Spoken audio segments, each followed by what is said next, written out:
principales tenues sont aperçues dans la salle du Congrès du Palais de la Nation. En bleu, ce sont les membres de la Cour constitutionnelle non concernés pour la cérémonie du jour. Et ceux en épitauge rouge sont des magistrats du siège et du parquet près la Cour de cassation et du Conseil d'État. Ils sont au total 69 hauts magistrats nommés dans une série d'ordonnances lues à la radio-télévision nationale congolaise le 15 août dernier, dans lesquelles le chef de l'État avait procédé à des nouvelles mises en place au sein de la magistrature. Certains magistrats avaient été promus, d'autres révoqués, mis à la retraite et plusieurs autres encore ont fait l'objet de démissions d'office. Plusieurs temps forts ont marqué cette cérémonie de prestation de serment. D'abord, la locution du conseiller principal du chef de l'État au collège politique et processus électoral, Maître Jacquemain Chabani, qui a circonscrit le contexte de l'événement du jour avant de procéder ensuite à la lecture des ordonnances portant organisation juridique en République démocratique du Congo. Dans l'ordre de préséance, d'abord, seul le président de la Cour de cassation qui prête serment devant le magistrat suprême. À sa suite, les présidents de la Cour de cassation, puis leurs conseillers, suivis des premiers avocats généraux près la Cour de cassation et leurs conseillers, ainsi que les présidents au Conseil d'État et leurs conseillers. La série sera clôturée par les premiers avocats généraux près la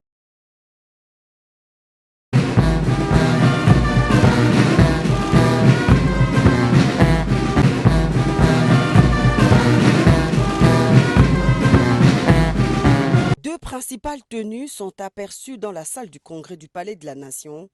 En bleu, ce sont les membres de la Cour constitutionnelle non concernés pour la cérémonie du jour. Et ceux en épitauge rouge sont des magistrats du siège et du parquet près la Cour de cassation et du Conseil d'État. Ils sont au total 69 hauts magistrats nommés dans une série d'ordonnances lues à la radio-télévision nationale congolaise le 15 août dernier, dans lesquelles le chef de l'État avait procédé à des nouvelles mises en place au sein de la magistrature. Certains magistrats avaient été promus, d'autres révoqués, mis à la retraite et plusieurs autres encore ont fait l'objet de démissions d'office. Plusieurs temps forts ont marqué cette cérémonie de prestation de serment.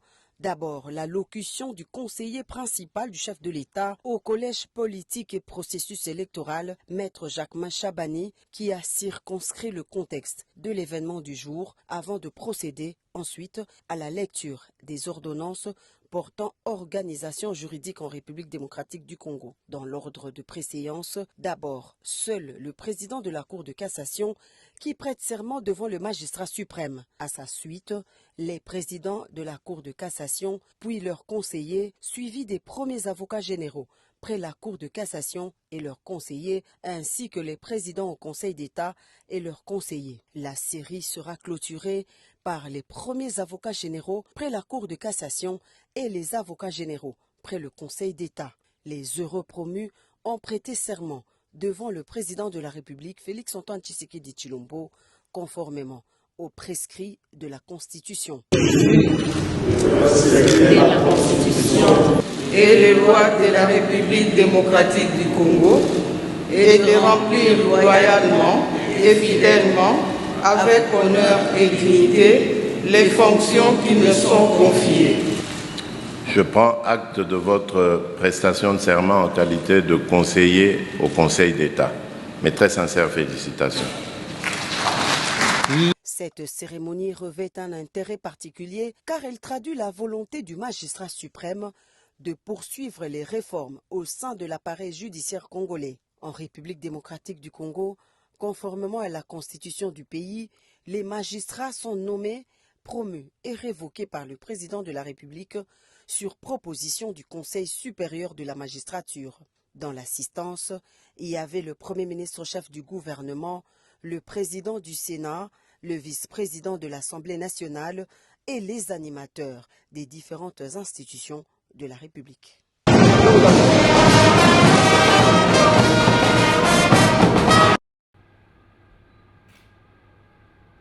Le président Félix-Antoine Tshisekedi a reçu en audience ce jeudi le nouvel ambassadeur de l'État d'Israël, Shimon Solomon.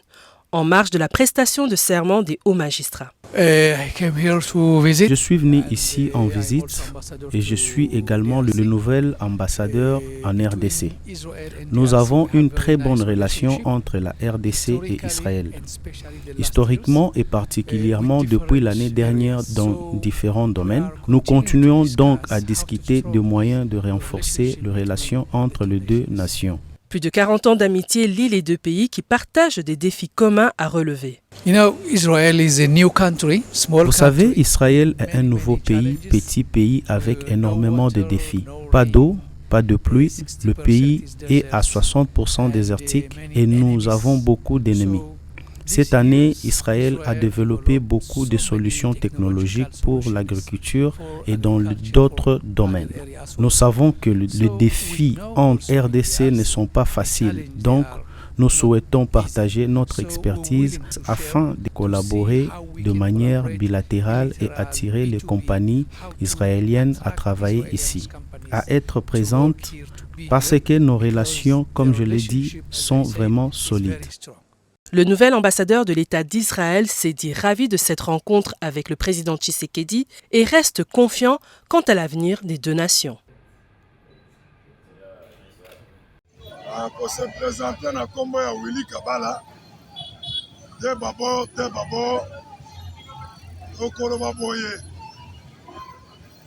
l'organisation à Seni est allée organe mauvais indépendant. Ils sont organisés. Ils appellent un président, ils appellent un secrétaire, ils appellent un rapporteur. Ce qui va pas vivre et salami, la Kataseni. Ils appellent un côté la opinion biblique.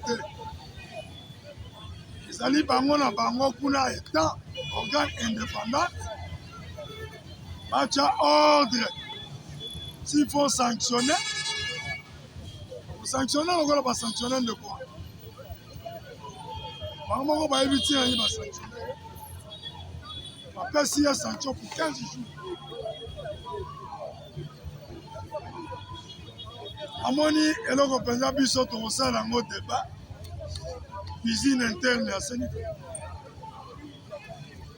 Même si nous sommes à la paix des élections. Ce qui nous avons la carte de Mamokuna, Bungi Rumba, ou bien à trahir, selon ma principe.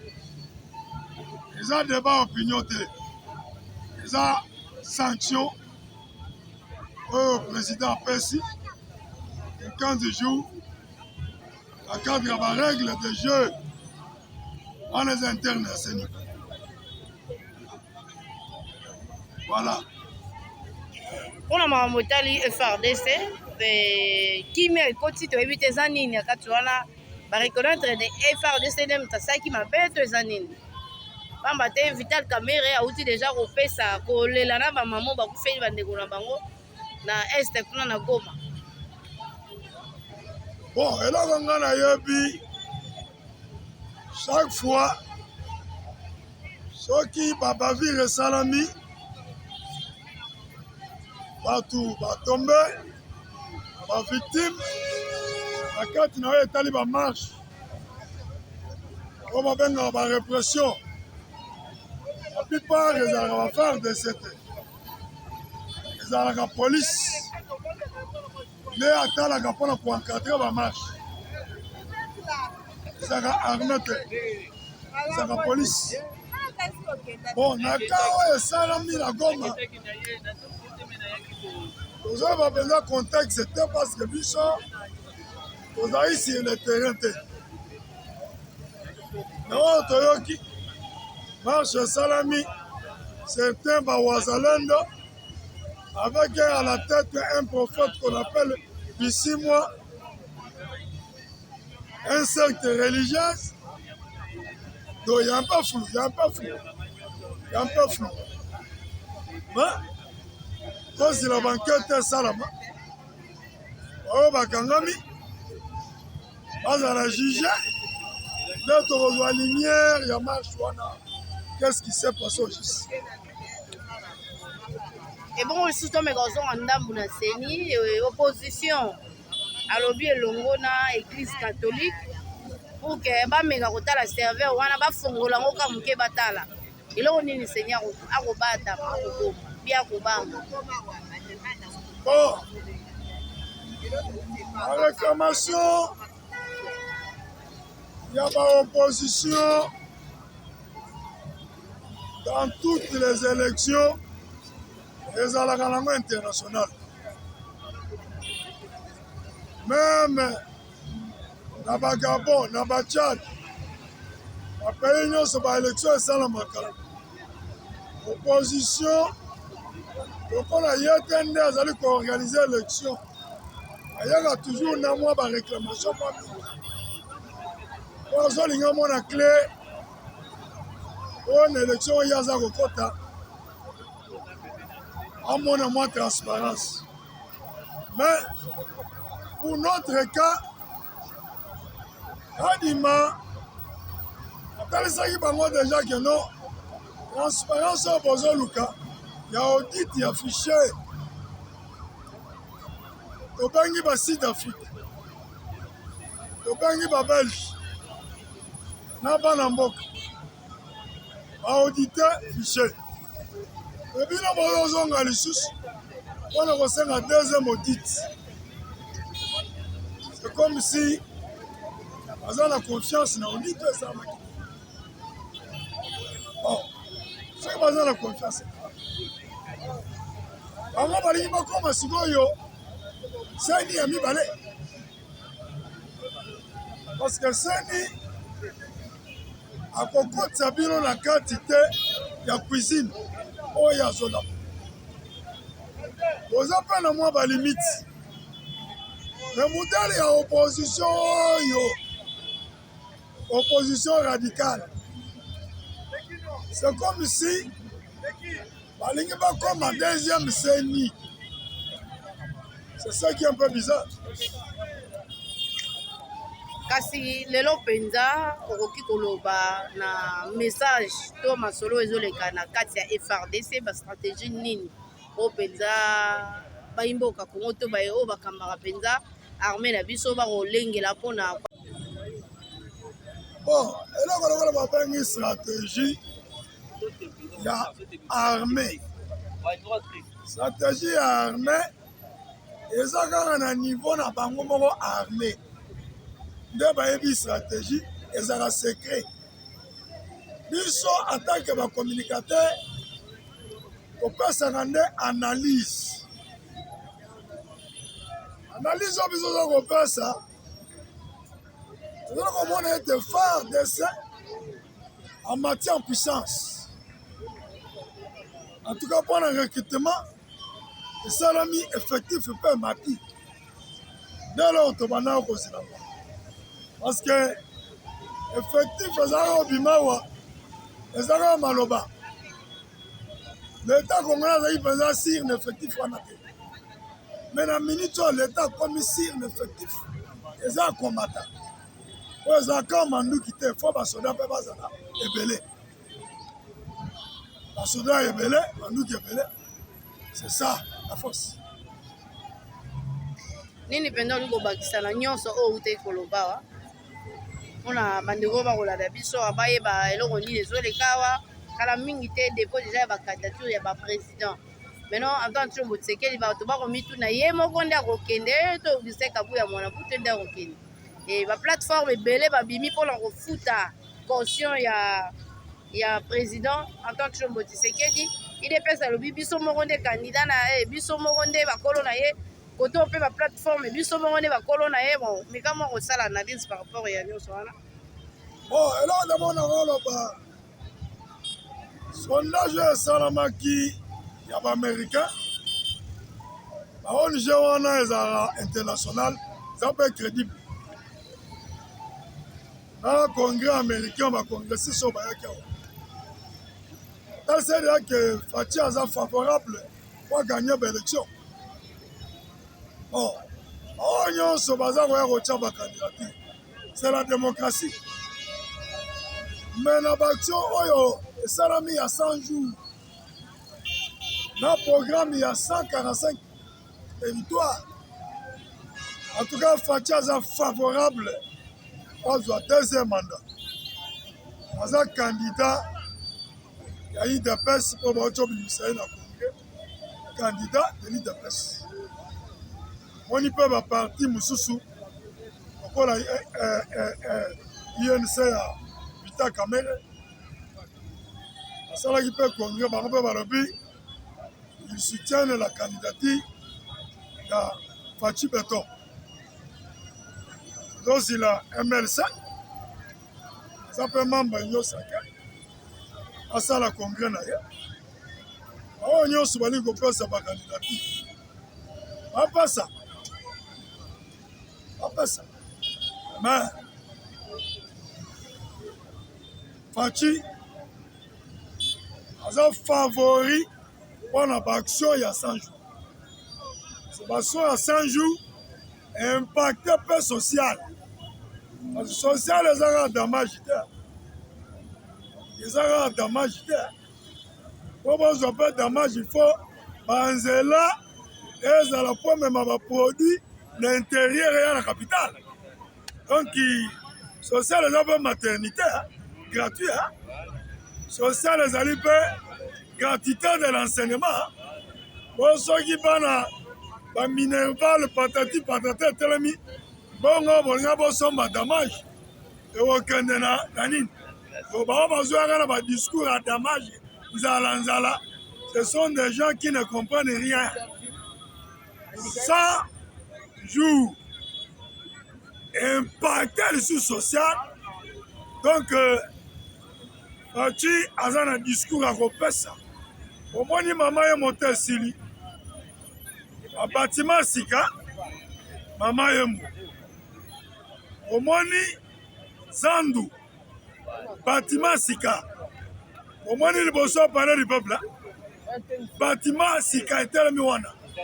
Donc, social, ils ont pas impacté dans l'action il y a 100 jours. Mais, on a retenu la candidature comme président de la République. Bassel Elogoni. Bassel Elogoni. Alors, il y a retenu la candidature. Pourquoi? On a la confiance dans la candidature. Mais tous ceux qui comprennent le thème Malakata Boye, Abimi Lokola Sogo Wapi, ou Azochabe candidature comme président de la République. Même maintenant, les députés et ailleurs, Basiliki Balobi, Ozangi Sibiso Kotia ba candidature. Yopo Kotia te, Eboti Bitumba, Eboti Makelele na Kama. Ebiso Togoro Babo. Yo musala na yo koluka penalty na kata carré. Forfait na kata carré. Ozoluka penalty na kata carré. Mais yaba mbalo penalty ezate. Penalty ezate. So batimela ka penalty. L'élection passée, olobaka dans quelle élection la machine a voté.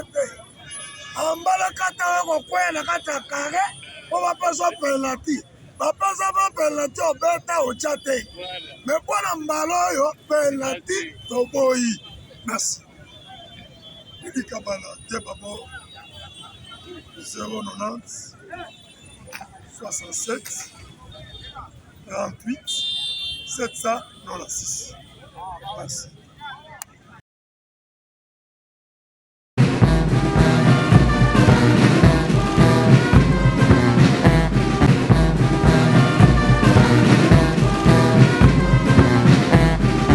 Deux principales tenues sont aperçues dans la salle du congrès du Palais de la Nation. En bleu, ce sont les membres de la Cour constitutionnelle non concernés pour la cérémonie du jour. Et ceux en épitoge rouge sont des magistrats du siège et du parquet près la Cour de cassation et du Conseil d'État. Ils sont au total 69 hauts magistrats nommés dans une série d'ordonnances lues à la Radio-Télévision nationale congolaise le 15 août dernier, dans lesquelles le chef de l'État avait procédé à des nouvelles mises en place au sein de la magistrature. Certains magistrats avaient été promus, d'autres révoqués, mis à la retraite et plusieurs autres encore ont fait l'objet de démission d'office. Plusieurs temps forts ont marqué cette cérémonie de prestation de serment.